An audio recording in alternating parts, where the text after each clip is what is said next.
কিরে উজ্জ্বল দা, খবর শুনছিস? কি খবর রে? আরে তোমার নামে ঘর আছে। কি কস? আরে আমি ঘরের নামে চোর করে বেড়ালাম, শেষে আমার নামে ঘর।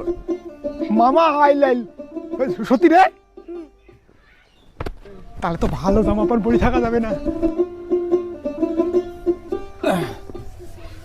ঘর আছে তো ঘরে সার্ভে করে আসলে দেখবি গরিব মানুষ আমি ইলে তো বোঝায় ঘরে সার্ভে করার লোক। কোন বারে? আপনার নাম গুচ্ছু তাই না? আপনার নামে ঘর আসছে, বাড়িতে কি কি আছে বলেন? স্যার কিছু নেই স্যার, কিছুই নেই, আমি অনাথ স্যার। আমার বাড়ি ভাঙা চুরা, ভাত খাওয়ার পাই না কতদিন থেকে, আমার জামা প্যান্ট কিছু নেই। আমরা যে আন্ডার প্যান্টটা পরে আন্ডার প্যান্টটাও সেরা স্যার, বিশ্বাস করেন। এই দেখো, হ্যাঁ দেখিস কি মুখটা ওইরকম করলি কেন? বড় সাহেব,